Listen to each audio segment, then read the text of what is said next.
Hello everyone, welcome back to Hacking with Ken. So basically in today's video of day 6 of Linux administration course, we achieved day 6. Congratulations, by the way.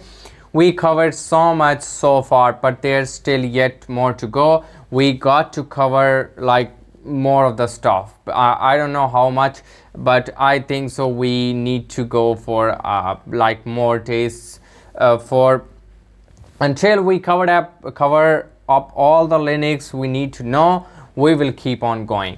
So basically in day 6 we're going to be looking at permissions, file and folder permissions.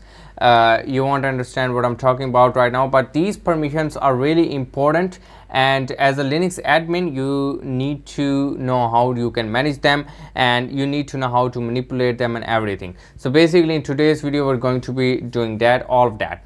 So to do that, I'm in root. I shouldn't be, by the way.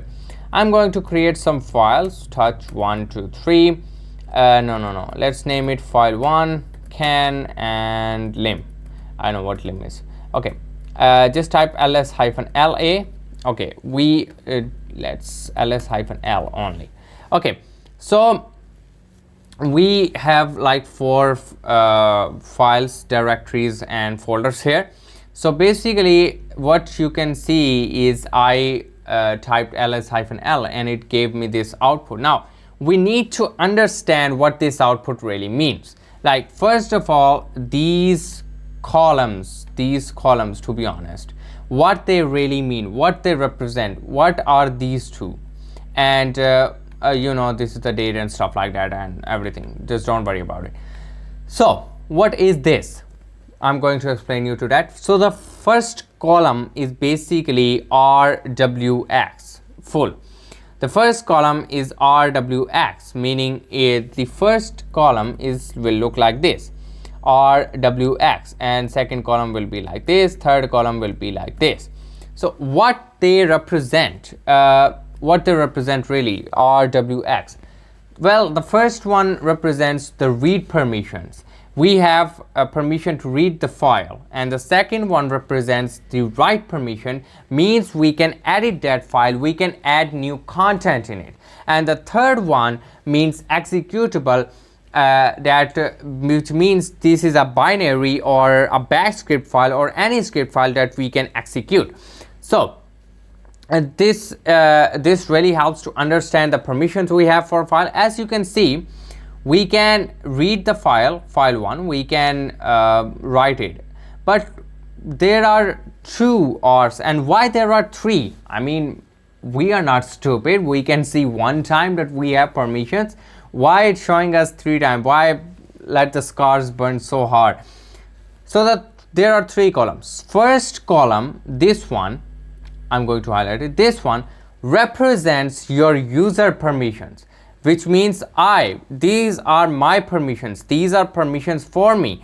It means only I can read and write those files. Okay, only I can read and write this file. Okay, the second column represent my group members. Now my group members can only read that file. My group member has permission to read that file. So second column represents the permission for your group members.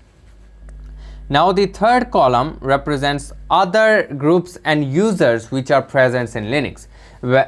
What permissions does the other group, other members, other users or group members in Linux have for your file? So others can only do read as same as my group members. So basically these are the 3 columns.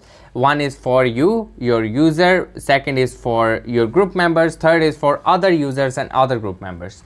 So I hope this clears much. Now how we can change that, how we can change the modifications. So there is a command called chmod, which is change mode.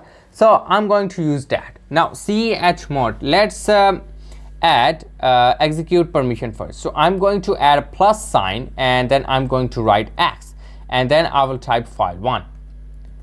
As if I type ls-l, as you can see, now I have the read, write, and executable permissions. You're probably wondering what this D means. Don't worry, D only represents that this is not a file, this is a directory. So it's easy to identify the difference between directory and basically file. So don't worry about the D. Okay, we are back in RWX. So basically now my user have all the permission. He can read the file, he can write the file, he can execute the file. So but now I want my group members to be able to read the file. Okay, I'm going to type chmod and then this might get tricky for you. G plus W. Now W means the write permission and R means the read permission. So and G means my group members. So basically just type file1.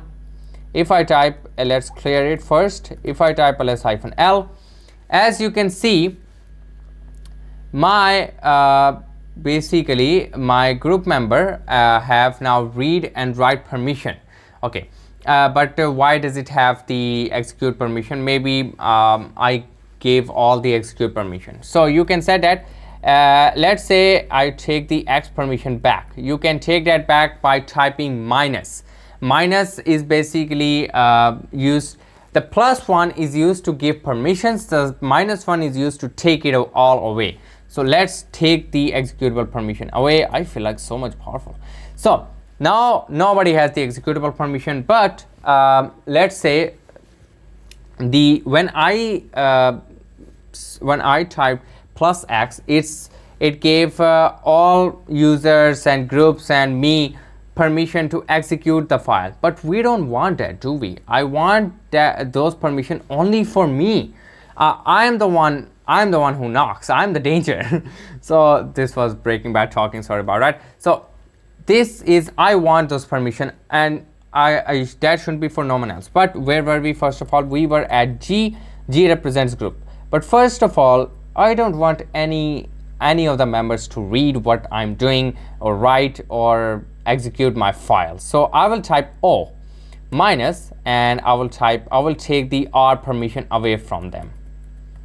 Okay, let's clear up the screen. Let's type ls-l. No, they cannot do that. Now if I go into the other user, I will try to read this file. I cannot, I won't be able to. Okay, I really cannot. So I will show you what it looks like. I really can't switch to other users to be honest for right now, because this will make this video very long. You can practice it on your own, but I will show you how the output will look like if you don't have permission. So let's say my group members are bothering me. I'm going to take away their permission too. I don't like them. Okay. Okay, and my boss don't trust me, so he took away my permissions too. Now O means other users, G means group members, U means myself, your user, my user, or you know. So I will take RW and file1. Okay, if I clear this up, oh, no permission. If I try to cat, I cannot. If I try to add it, maybe I cannot. Wait, I can edit this file? Okay, yeah, sorry about that. I am root here. So I mean, root can literally edit the files even if he has no permission. Let's go over to the Kencypher and go to his directory here. So let's make few directories, videos, and just videos, so we can know directory. Let's create those files, can and lim. So now we'll be able to see. Let's take away the permissions again, and let's take away the R permission, file1. Let's take away G minus RW, file1. Sorry, this will be file1. And let's take away my permission RW and file1. Let's clear up the screen and let's type -L. I have no permission. Let's try to cat it. I cannot. This what output will be like. Let's try to edit it with nano. I cannot. You can see arrow reading the file, permission denied. I cannot even edit my own file. I cannot edit. Okay, to be honest, I literally forgot to tell you guys what these two columns mean. First column represent you, your user. Second column will show you the group. So basically this is my group, this is Kencypher. Kencypher is in multiple groups, but the primary group is Kencypher. I can change the primary group by typing user mode hyphen capital G, not hyphen AG but capital G only, and that will make the other group the primary group, and I can change the ownership too if I want, but the ownership is for another video. So, and to be honest, this is what permissions look like, but we saw something here. Sorry about that. We saw something here.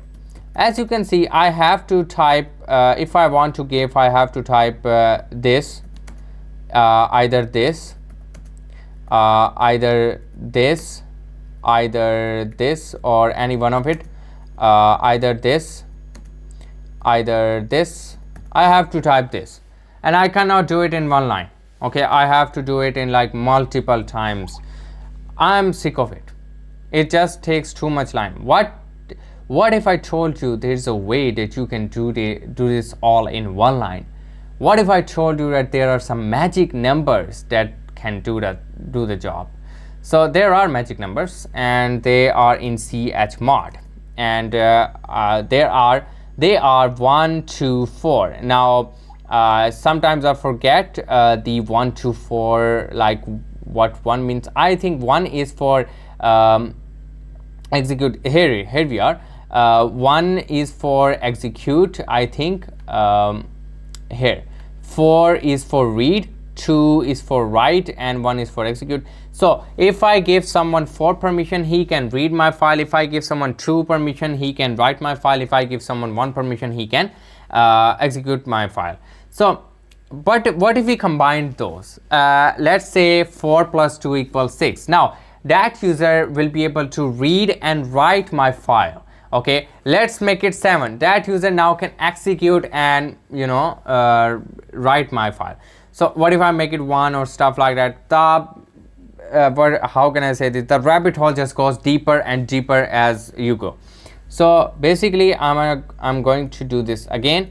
Let's type -L and chmod, and let's give myself 7 permission. But the others, I don't know, man. 744, I just want only them to read. Okay, now I have full permissions. I can read, write, and execute. The other only can read. So I did it.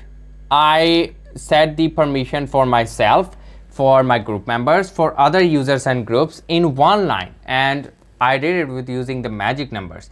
Let's say I want everyone to give the permission chmod 777 file1.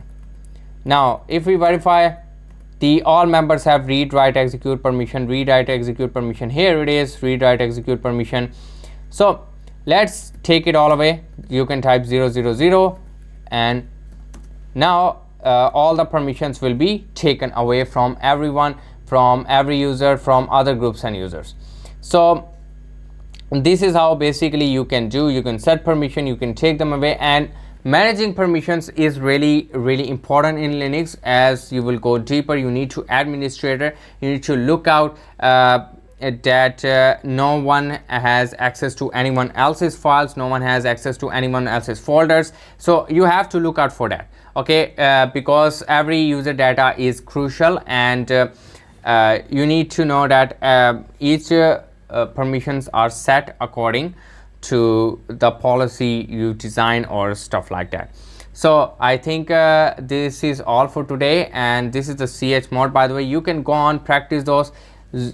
0 means no permission, 1 for executable, 2 for write, and 4 for readable. So go ahead and play these magic numbers. It's more fun, to be honest, and try doing the permissions on your own. So it will be really a good practice, and you can do that. So chmod is really easy.